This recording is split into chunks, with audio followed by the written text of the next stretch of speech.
신약성경 202페이지 사도행전 9장 20절입니다. 즉시로 각 회당에서 예수의 하나님의 아들이심을 전파하니 듣는 사람이 다 놀라 말하되 이 사람이 예루살렘에서 이 이름 부르는 사람을 잔해하던 자가 아니냐. 여기 온 것도 저희를 결박하여 대제사장들에게 끌어가고자 함이 아니냐 하더라. 사울은 힘을 더 얻어 예수를 그리스도라 증거하여 다메섹에 사는 유대인들을 굴복시키니라. 여러 날이 지나매 유대인들이 사울을 죽이기를 공모하더니 그 계교가 사울에게 알려지니라. 저희가 그를 죽이려고 밤낮으로 성문까지 지키거늘 그의 제자들이 밤에 광주리에 사울을 담아 성에서 달아내리니라. 사울이 예루살렘에 가서 제자들을 사귀고자 하나 다 두려워하여 그의 제자됨을 믿지 아니하니 바나바가 데리고 사도들에게 가서 그가 길에서 어떻게 주를 본 것과 주께서 그에게 말씀하신 일과 다메섹에서 그가 어떻게 예수의 이름으로 담대히 말하던 것을 말하니라. 사울이 제자들과 함께 있어 예루살렘에 출입하며 또 주 예수의 이름으로 담대히 말하고 헬라파 유대인들과 함께 말하며 변론하니 그 사람들이 죽이려고 힘쓰거늘 형제들이 알고 가이사랴로 데리고 내려가서 다소로 보내니라. 30절 말씀까지 봉독하겠습니다.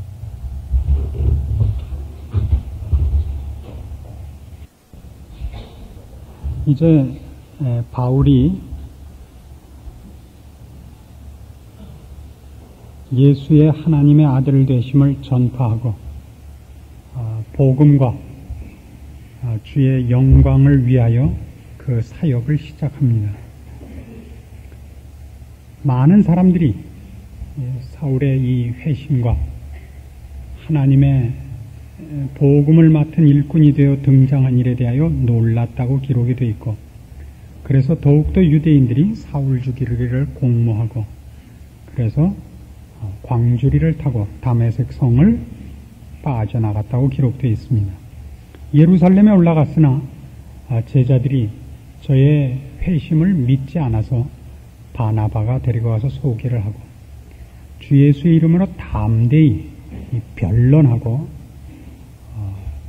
주의 나라와 이 복음 전파에 이제 힘 있는 일꾼으로 섭니다. 사실상 이제부터 사도행전 끝장에 이르도록은 잠깐 베드로가 이제 고넬료 집안을 구하는 얘기가 나오는 것을 제외해 놓고는 사도 바울의 행전이 되고 맙니다.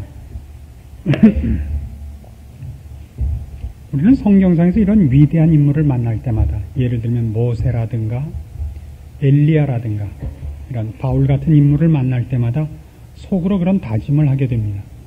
나도 이렇게 힘있는 하나님의 종이 되고 열심 있는 신앙을 가진다면 얼마나 좋을까, 그런 생각을 가지곤 합니다.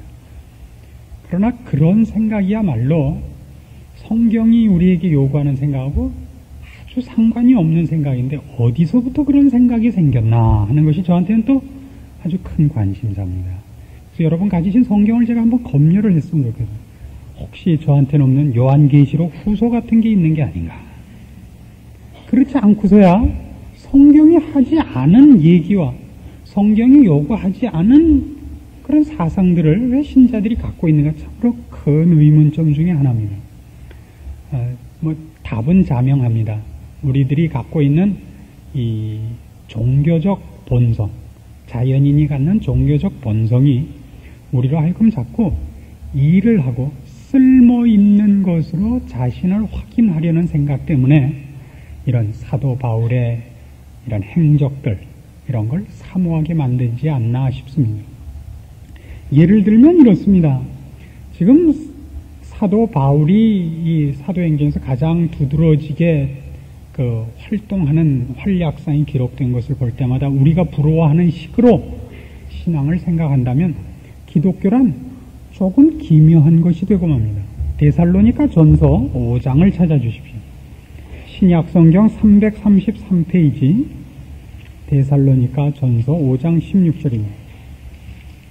여러분 이 말씀을 들으시고 이걸 정말 잘 생각하셔서 여러분 신앙에 일대 혁명을 가져오시기를 바랍니다. 그래서 이게 516이라 이렇게 되어 있죠. 이제 데살로니가 전서 5장 16절. 성경도 꼭 필요한 곳은 외우기 좋게 장절이 되어 있는 법입니다. 항상 기뻐하라. 쉬지 말고 기도하라. 범사에 감사하라. 여러분 잘 아시는 구절입니다. 이걸 왜 좋아하십니까? 항상 기뻐하라를 왜 좋아하죠? 이런 위험성이 있다는 걸 여러분 자신을 잘 점검해 보셔야 됩니다. 사람은 그것이 사실이냐 아니냐를 떠나서 좋은 말을 해주는 사람을 좋아합니다. 사실이냐 아니냐를 떠나서 부정적인 얘기를 해주는 사람을 싫어합니다. 그렇죠? 그래서 이 구절을 좋아하는 가장 큰 이유가 뭐냐 그러면 이 구절에 등장한 내용들이 적극적인 것이기 때문에 좋아합니다. 기뻐하고 감사하고 하는 것들이기 때문에 좋아하지, 내용상의 깊은 의미를 이해하고 이걸 좋아하기는 그렇게 쉽지 않습니다. 왜냐하면 잘 생각해 보세요. 항상 기뻐하라, 쉬지 말고 기도하라, 범사에 감사하라. 이것이 왜 기독교에서 기쁜 요구가 되며 우리가 기억할 기쁜 약속이 됩니까? 내가 혼자 기뻐하고 내가 혼자 막 감사하는 것이 기독교란 말입니까? 슬퍼도 기뻐하고 괴로워도 감사하고 그렇다면 그것이 자기 분발이요, 그렇죠? 자기 위로요. 요즘 세상식으로 얘기하자면 적극적으로 자신을 개발시키려는 일종의 자기 최면이지, 그것이 어떻게 신앙입니까? 그러니까 말하자면 신앙이라는 말 속에는 우리에게 어떤 좋지 않은 개념이 있을 수 있느냐 하면 신앙이란 결국 어떤 사실을 추적하는 것이 아니라 스스로를 분발하기 위하여 갖다 걸어놓은, 사실은 거짓말이지만 진짜로 믿기로 한 명제다, 이렇게밖에 안 되는 겁니다. 하나님이 있는 것 같이 살자, 이런 꼴이 되지 않습니까? 기뻐할 것이 없는데 기뻐하는 겁니다. 왜요? 어차피 살아보면 그런데요. 이것하고는 분명히 다릅니다만은 이렇게 혼동이 될까봐 그렇습니다. 인생이란 결국 뭡니까? 인생이란 결국 지지고 볶는 거죠. 지지고 볶고 울고 한숨 쉬는 겁니다. 그게 인생입니다. 왜요? 인생이란 글로 쓰는 것도 아니고 꿈을 꾸는 것도 아니고 살아가야 하는 거기 때문에 그건 괴롭습니다. 무슨 일을 하나 만들어도 거기에 피와 땀이 없이 공짜로 생기는 것이 없기 때문입니다. 그래서 나중엔 이런 괜찮은 경지에 도달을 합니다. 어차피 당해야 하고 어차피 피할 수 없는 일이라면 아우성치고 당하지 말고 웃으면서 당하자. 이제 일종의 도가 트는 거죠. 이제 따르게 얘기하면 이제 체념하는 거고요. 인생이 다 그렇지 뭐 하는 식으로. 그런 식으로 신앙을 어차피 한평생 사는 데 있어서 너도 죽고 나도 죽고 너도 괴롭고 나도 괴로울 인생인데 누가 더 좋게 생각하고 한평생을 지내느냐의 싸움이다 라고 생각해서, 그래서 꽉 넘어서 이마 깨지면 아유, 눈알 안 빠진 게 얼마나 다행이냐 이렇게 감사하고, 애 학교 떨어지면 유괴안 당한 게 얼마나 다행이냐 이렇게 생각하고, 마누라가 바가지를 벅벅 긁으면 아유, 밤 잘 때 목 졸라 죽이지 않는 거 얼마나 다행이냐. 이걸 가지고 항상 기뻐하라든가 범사에 감사하라는 식으로 해석을 한다면 사실 말이 안 됩니다. 그렇지 않습니까?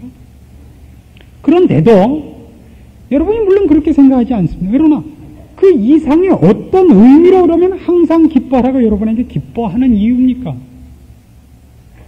하나님이 적극적인 발언을 하셨다는 것 때문에 이것이 여러분에게 가치 있는 것으로 되어 있다면 이건 신앙이 아닙니다.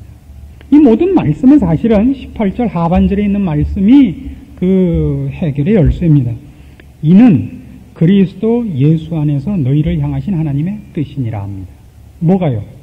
항상 기뻐하라, 쉬지 말고 기도하라, 범사에 감사하라가 그리스도 예수 안에서 우리를 향하신 하나님의 뜻입니다. 그래서 이게 무슨 뜻이냐면 항상 기뻐할 것이 있게 하겠답니다. 그것이 수사학적 표현입니다. 그러니까 우리 보고 여러분 이거 얼마나 우습습니까? 내가 분발해서 기뻐하고 놓고 하나님께 감사한다. 그러면 그게 말이 앞뒤가 맞습니까? 그러려면 감사할 것이 없죠. 세상 사람들이 우리에게 그 오해를 합니다. 야, 네가 벌어서 생긴 돈인데 그걸 왜 하나님께 내냐? 기왕 거기다 낼 거면 나한테 줘라. 그렇죠. 믿지 않는 부모가 교회 나가는 애들한테 이렇게 농담 반, 진담 반으로 하는 얘기를 들은 적이 있습니다. 애가 식사할 때 기도를 하니까 아버지가 묻는 겁니다. 야, 임마, 이 쌀을 뭘 주고 사온 건지 아냐? 돈 주고 사왔죠. 그 돈을 누가 벌어왔냐? 아버지가 벌어왔습니다. 근데 너 임마 아버지한테 고맙다고 하는 건 뭐? 계시지도 않는 하나님께 고맙다고? 넌 누구 자식이냐? 그런 식이 됐습니다. 우리가 분발을 해놓고 하나님께 감사한다는 것은 사실은 앞뒤가 맞지 않습니다. 여기는 분명히 하나님께서 우리를 기쁘게 하시겠다는 약속이 이런 수사학적인 표현에서는 이런 식으로 나오는 겁니다. 항상 기뻐하라. 항상이요. 쉬지 말고 기도하라는 거예요. 내가 늘 너를 지켜보고 네 소원에 응답하고 너에게 필요한 것을 주는 자로, 보호자로 귀를 기울이고 눈을 고정하고 보고 있겠다 이거예요.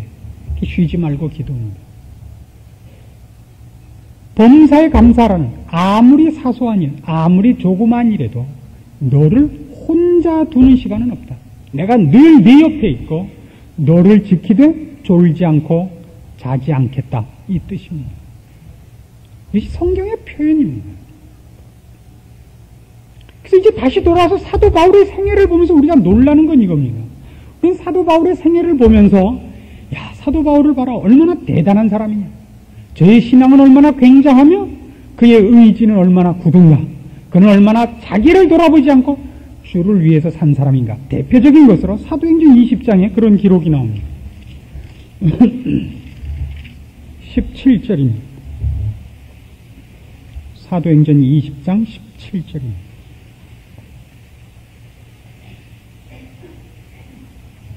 바울이 밀레도에서 사람을 에베소로 보내 교회 장로들을 청하니 오매 저희에게 말하되 아시아에 들어온 첫날부터 지금까지 내가 항상 너희 가운데서 어떻게 행한 것을 너희도 아는 바니 곧 모든 겸손과 눈물이며 유대인의 간계를 인하여 당한 시험을 참고 주를 섬긴 것과 유익한 것은 무엇이든지 공중 앞에서나 각 집에서나 꺼림이 없이 너희에게 전하여 가르치고 유대인과 헬라인들에게 하나님께 대한 회개와 우리 주 예수 그리스도께 대한 믿음을 증거한 것이라. 보라, 이제 나는 심령의 매임을 받아 예루살렘으로 가는데 저기서 무슨 일을 만날는지 알지 못하노라. 오직 성령이 각 성에서 내게 증거하여 결박과 환난이 나를 기다린다 하시나 나의 달려갈 길과 주 예수께 받은 사명 곧 하나님의 은혜의 복음 증거한 이는 이를 마치려 하면 나의 생명을 조금 더 귀한 것으로 여기지 아니하노라. 멋있죠. 이게 멋있는 것은 신앙이 아니고 이 일종의 휴메니즘에 의해서도 이건 멋있습니다. 자기를 돌보지 않고 대의를 위하여 목숨을 버리려는 그 장멸무쌍한 정신, 이런 것이 우리한테 아름다운 것이지 이것이 멋있을 이유가 사실은 다른 이유는 없습니다. 신앙상으로도 그렇습니다. 우리가 사도 바울을 그토록 칭송하고 나도 사도 바울 같았으면 이라고 생각하는 것은 어쩌면 우리가 사도 바울을 이 교회 내에서 높이 평가하는 것이 그 주된 이유일 수도 있고 또 그렇게 함으로써만이 내가 쓸모있는 사람이라는 자기를 신앙적으로 확인하는 방법을 이 방법으로밖에 모르기 때문에 그럴 수 있습니다.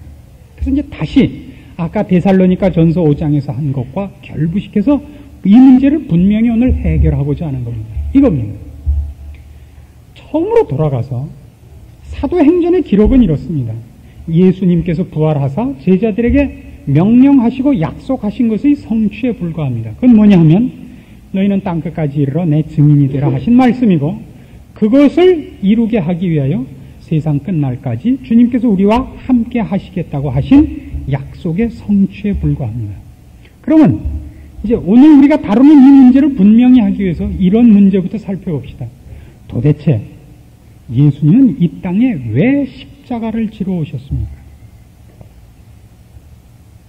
다 아는 문제 같지만 다시 한번 생각해 보십시오. 우리를 구원하러 오셨습니다. 예, 분명합니다. 그럼 왜 땅끝까지 이 복음을 전하라 하십니까? 모든 사람을 가능한 한 구원케 하며 이 영원한 복락에 참여시키고 싶어서입니다. 근데 우리가 사도 바울을 좋아하고 흉내내려고 하는 그런 사상 속에는 어떤 냄새가 나느냐 하면 마치 이것이 주님께서는 이 땅에 오실 수밖에 없는 무슨 전생에 큰 인간에게 잘못을 저지른 일이 있는 분 같단 말이에요. 그래서 땅끝까지 이 복음을 전해야 되고 모든 사람을 구원해내야 되는 어떤 책임이 있고 무슨 우리한테 큰 빚이 있는 사람 같다고요. 그래서 우리는 자꾸 일로 갑니다. 즉 주님께 필요한 사람이 되기를 바라는 겁니다. 어떤 일로? 주님께서 지금 이 빚 갚는 일로 필요한 사람. 막 부도나기 직전이에요. 그래서 지금 주님은 먼저 나는 은행장을 만나러 갈 테니까 너는 현장에 가서 일단 더도 말고 3시간만 버텨주게. 그래서 주님은 이제 은행장 만나러 가고 우리는 어떻게 해서든지 일을 악물고 3시간을 버티는 겁니다. 에? 주과장 아직도 시간이 안 됐나?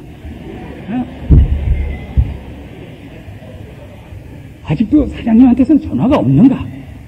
이렇게 쓰임을 받는 것을 신앙이라고 생각을 한단 말입니다. 주님께서 왜 오셨습니까? 전혀 우리가 불쌍해서 오는 겁니다. 우리를 사랑해서 오는 겁니다. 말하자면 예수님께서 이 땅에 오시고 십자가에 달리신 일이 그것 아니면 안 되는 어떤 그분이 필요한 일이 있어서가 아니라 우리 때문이었던 것처럼 사도 바울의 이 모든 행적들은 이 사도 바울의 행사가 없었으면 안 되는 것이 아니라 사도 바울이 이렇게 사는 것이 사도 바울 자신에게 복된 일이기 때문이다 이겁니다. 항상 기뻐해야 되는 것이 신자의 책임인 것이 아니라 신자의 복이더라 말입니다. 뭐 중요한 얘기를 하면 알아먹는 구석이 있어야 알아먹은 걸로 치고 결국은 이 가장 중요한 문제가 뭐냐 하면 하나님께서는 이 시간도 우리를 부르시는 가장 큰 이유가 우리를 불러서 만리장성 쌓으려고 그러는 게 아니시다 말입니다. 우리를 불러서 아방궁을 지어야 되는 게 아니고 우리가 궁극적인 목표라고요. 예, 뭐 한숨 섞여서 그러지 마시고 기쁨으로 그러셔야 됩니다. 기쁨으로. 빌립보서 3장으로 가보십시다. 우리가 얼마나 이 성경을 많이 오해하고 주님의 사랑을 참 못 알아먹는가 모릅니다. 빌립보서 3장 7절 봅시다. 그러나 무엇이든지 내게 유익하던 것을 내가 그리스도를 위하여 다 해로 여길 뿐더러 또한 모든 것을 해로 여기면 내 주 그리스도 예수를 아는 지식이 가장 고상함을 인함이라. 내가 그를 위하여 모든 것을 잃어버리고 배설물로 여기면 그리스도를 얻고 그 안에서 발견되려 함이라.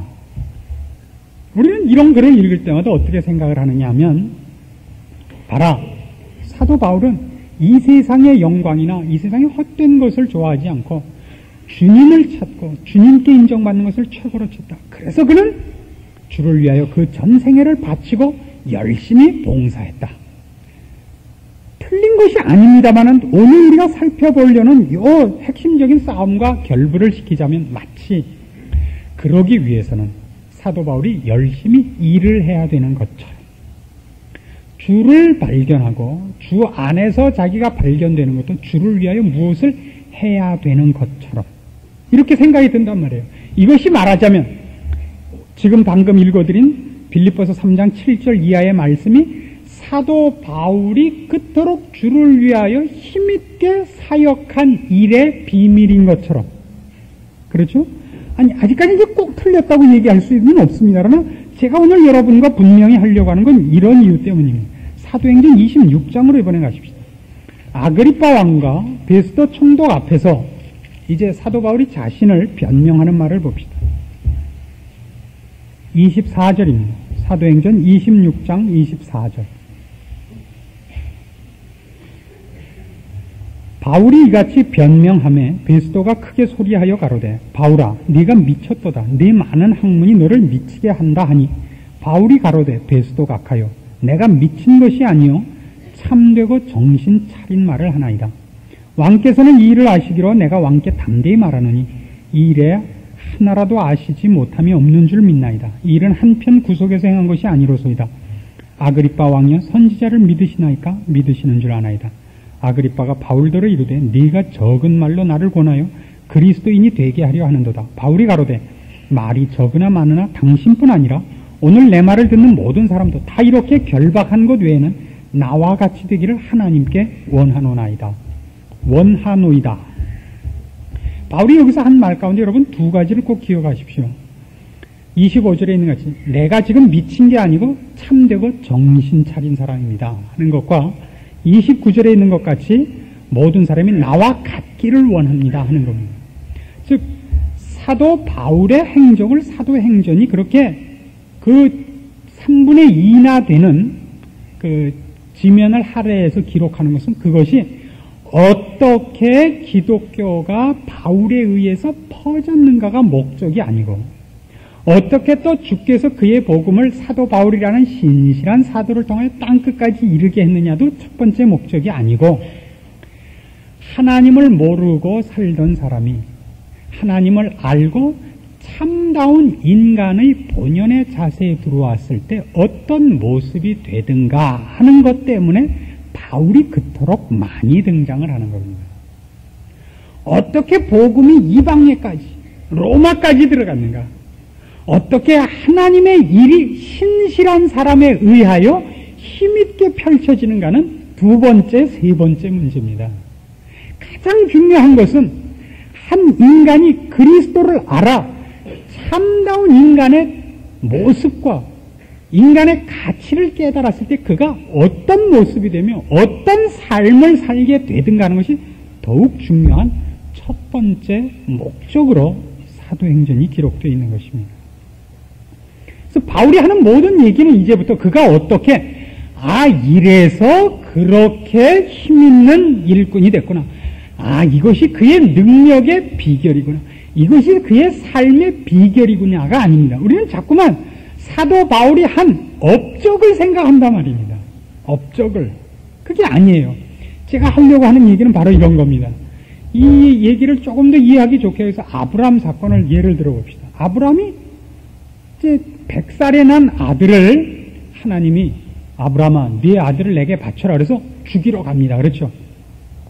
그래서 우리 밤낮 거기서 무엇만 생각하냐면 도대체 아브라함은 어떤 사람이길래 하나님이 자식을 바쳐라 그러니까 갖다가 죽일 작정을 하는가?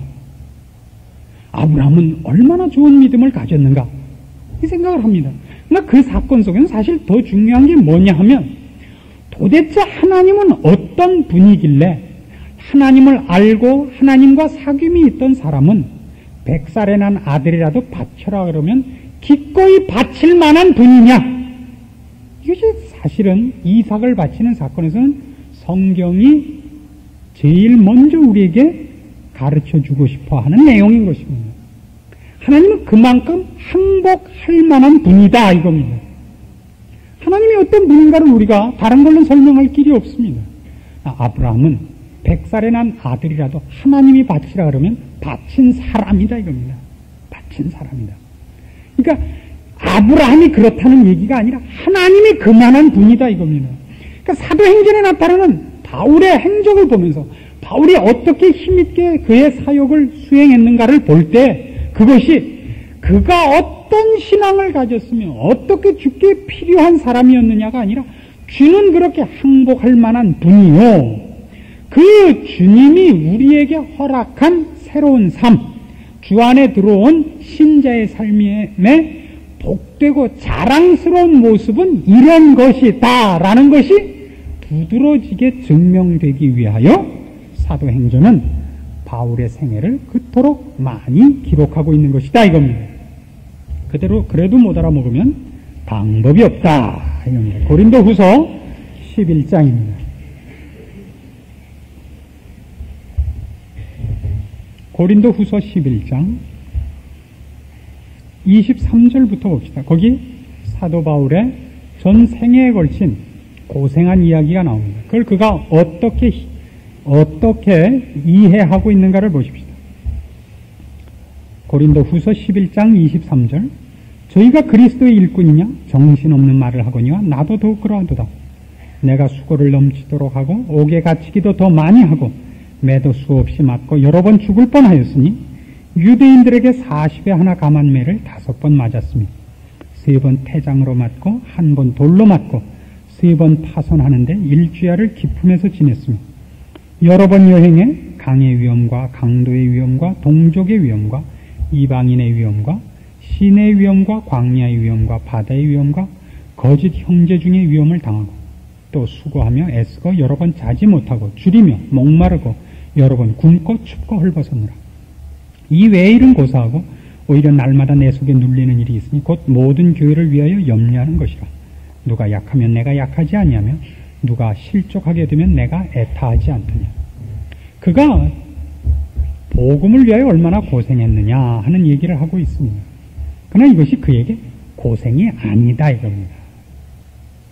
이런 고생에도 불구하고 내가 내 민족과 조국의 영광을 위하여 이런 애국심, 대의 명분, 더 큰 사명, 욕망 이런 것을 위하여 이런 모든 난관을 극복했다가 아니라 내가 이런 모든 고생을 하면서도 복음을 전했는데 왜 그렇게 할 수밖에 없었냐? 내가 교회를 위하여 염려하는 마음이 있기 때문이다. 교회를 향한 염려. 누가 약하면 내가 약하지 않냐면 누가 실족하게 되면 내가 애타하지 않더냐. 이것이 사도 바울의 이제 신자된 본래의 모습이 됐단 말입니다. 이것이 그로 하여금 이 모든 난관을 극복하고 모든 사람에게 복음을 전하게 했습니다. 다른 사람들이 그에게 해하는 방해와 또 그에게 입히는 피해 같은 것을 악으로 악을 갚지 않고 원수로 대하지 않고 언제나 참고 견디며 인내하며 사랑으로 갚으며 이 좋은 복음을 전하는 일에 죽을 때까지 충성하게 된 이유다 이겁니다. 그러니까 결국 같은 데로 온 것 같으죠. 이게 다르다고요. 우리가 생각하는 것은 바울이 일을 위하여 열심이었던 것 같고, 그렇죠? 주를 위한다는 것이 주를 위한 어떤 일을 하는 것이라고 생각하는 데서부터 성경이 얘기하는 것은 그게 그 일을 할 수밖에 없는 사람이 되었다는 것에 초점이 있습니다. 하나님께서는 우리를 불러 아까도 말씀드린 같이 주의 나라를 위한 어떤 일을 시키는 데 목적이 있는 것이 아니라 우리가 목표라고요. 나를 사랑해서 이 땅에 오시며 우리를 죄에서 구하기 위하여 십자가에 돌아가신 겁니다. 주께서는 나를 사랑하십니다. 이제부터 내가 할 일을 기대하는 것이 아닙니다. 여러분 자녀를 키우면서 어떤 부모 치고 야 너 공부 잘해라. 공부 잘해. 너 훌륭해지고 너 좋은 회사 들어가고 너 좋은 데 시집가고 좋은 데 장가간다. 그리고 돌아서서 부부끼리 여보 그래야 우리도 나중에 좀 얻어먹고 살지 않겠어? 그래요?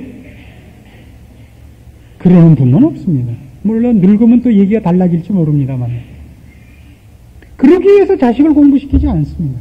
자식을 위해서 공부를 시킵니다. 그렇죠? 하물며 하나님이시겠습니까? 하나님 뭐에 답답해서 여러분 갖고 오는 헌금 hul거먹으려고 하나님 무슨 교주입니까? 사이비 종파예요? 그래서 뭐 벤스 타고 다니셔야 됩니까? 하나님 구름 타고 다니십니다. 걱정을 허덜 마십시오. 이게 우리가 끊임없이 스스로 속고 있는 내용들입니다. 하나님은 내가 목표입니다. 그래서 신앙도 내가 주를 위해 무엇을 할 수 있느냐가 아니라 내가 주를 사랑하는 것이 목표입니다. 여기에 다른 무엇이 끼어들게 하지 마십시오. 내가 주를 사랑하는 것, 주를 기뻐하는 것이 우리 신앙에 있어서는 가장 소중한 것입니다. 빌립보서 1장으로 가시겠습니까? 결국 신앙이란 이런 것으로 나타나는 겁니다.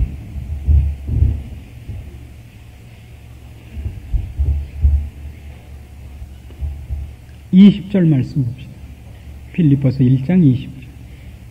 나의 간절한 기대와 소망을 따라 아무 일에든지 부끄럽지 아니하고 오직 전과 같이 이제도 온전히 담대하여 살든지 죽든지 내 몸에서 그리스도가 존귀 되게 하려 하나니 이는 내게 사는 것이 그리스도니 죽는 것도 유익함이니라.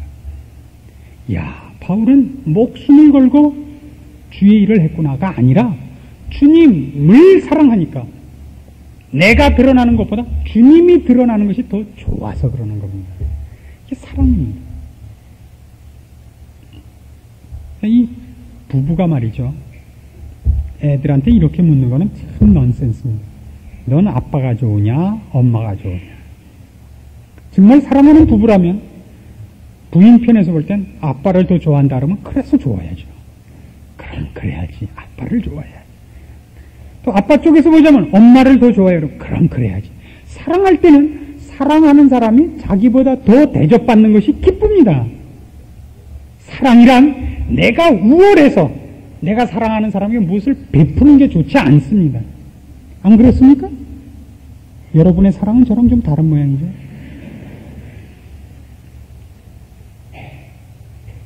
사도 바울이 하는 살든지 죽든지 내 몸에서 그리스도가 존귀되게 하려 한다는 것은 우리가 쉽게 생각하는 것 같죠. 사명, 우리가 좋아하는 그런 식의 신앙이 아닙니다. 이건 신앙입니다. 그런 의미가 아니라 주님이 존귀되는 것이 그의 최고의 소망이고 기쁨입니다. 만일 사랑하는 두 사람인데 둘 중에 하나가 죽어야 된다 그러면 누구를 살리겠습니까? 서로 사랑하는 사람을 살리고 자기가 죽으려고 그러죠. 그래서 이게 뒤집어진 관계가 한 번 있었습니다. 어느 나이 드신 할머님께서 저한테 한번 상담을 해오셨습니다. 그 부부의 의가 좋으셨는데 한 3년 전에 영감님이 먼저 천국에 가셨습니다. 그래서 괴로우신 겁니다. 영감 없이 혼자 못 살겠다 그러면서 이제 찾아오셨습니다. 괴롭고 외롭고 무엇을 해도 기쁘지 않고 슬프시다 이거예요. 그래서 제가 물었습니다. 그럼 지금 천국에 가 계시는 영감님과 남아 계시는 할머님은 어느 쪽이 더 괴로우십니까? 당신께서 더 괴로우시다 이거죠. 이 세상에 남아있습니다. 그러면 그 괴로운 일을 영감님이 맡고 할머님이 먼저 천국에 갔으면 어떡할 뻔했습니까? 아유 그건 싫대요. 지금 얼마나 잘 됐습니까? 할머님이 괴로운 게 낫지 않습니까? 맞다 이거예요.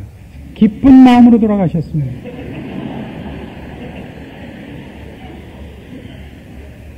근데 왜 이런 데서 웃으시죠? 이런 감격을 해도 부족할. 여러분, 우리가 주님 앞에 부름을 받고 사랑을 입었다는 게 무엇을 뜻하는 겁니까? 주를 그렇게 사랑하셔야 됩니다. 주님은 우리를 그렇게 사랑합니다. 우리를 살리기 위해서는 당신께서 십자가에 죽음 아래 놓이시는 겁니다. 그것이 성경이 얘기하는 복음입니다. 그 복음이 그 사랑과 은혜와 긍휼이 사울을 바울 되도록 했고 바울의 생애를 그토록 주님만을 사랑하는 것으로 이렇게 바꿔놓고 그를 기쁘고 감사하게 만드는 겁니다. 빌립보서 4장으로 가보십시오. 감옥에서 쓴 이 편지에 여러분이 잘 아는 이런 놀라운 사도 바울의 고백이 있는 것을 봅니다. 4장 4절입니다. 주 안에서 항상 기뻐하라. 내가 다시 말하노니 기뻐하라. 너희 관용을 모든 사람에게 알게 하라. 주께서 가까우시니라. 아무것도 염려하지 말고 오직 모든 일에 기도와 간구로 너희 구할 것을 감사함으로 하나님께 아뢰라. 그리하면 모든 지각에 뛰어난 하나님의 평강이 그리스도 예수 안에서 너희 마음과 생각을 지키시리라. 감옥 속에서 그가 기뻐할 수 있는 이유가 뭡니까? 그는 주의 사랑을 받고 있는 걸 알고 있기 때문입니다. 그것 외에 그에게 관심사가 없습니다. 틈만 나면 주가 어떤 분인가를 증거하는 것이고 주님이 어떤 분인가, 주님과 함께하고 주님의 기뻐하심을 입는 일이라면 주님께서 인도하는 어떤 자리에 그것이 죽음의 자리든 감옥이든 매를 맞는 자리든 그에게는 기쁜 자리가 되는 것입니다. 이것이 사도 바울의 변화입니다. 능력 있는 자, 쓸모 있는 자, 하나님의 일을 행해낸 자로서가 아니라 주님의 사랑을 입은 자로서의 변화입니다. 그것이 그의 전 생애를 이렇게 다르게 만드는 것입니다. 여러분을 주의 나라와 주의 뜻을 위하여 무엇을 하라고 권할 마음이 저에게 조금치도 없습니다. 주의 사랑을 온전히 깨우치고 그 사랑을 받는 일과 여러분도 주님을 사랑하는 일만을 요구할 뿐입니다. 주님께서 우리를 그렇게 사랑하셨고 찾아오셨기 때문이고, 그리고 여러분의 진심을 요구하고 있기 때문입니다. 그 다음 문제는, 그 다음엔 자연스러운 겁니다. 개나리가 봄에 꽃이 피다. 가을이 오면 열매들이 열리듯이 여러분이 주를 사랑하고 주의 사랑을 받고 있는 한 그 다음에 나오는 모든 일들은 너무나 자연스럽게 나오는 부수적인 산물입니다. 여러분에게 무엇을 해라 요구하는 것은 사실은 순서가 바뀐 것입니다. 예, 항상 기뻐하십시오. 쉬지 말고 기도하십시오. 범사에 감사하십시오. 그러나 이것은 여러분에게 요구하는 율법도 아니고 명령도 아니고 복받기 위한 방법도 아닙니다. 이는 그리스도 예수 안에서 우리를 향하신 하나님의 뜻입니다. 우리를 사랑하사 예수 그리스도를 보내시며 그를 십자가에 달아 매신 하나님의 보호하심과 복주심과 우리 편이신 모든 것을 함축하여 우리에게 한 약속입니다.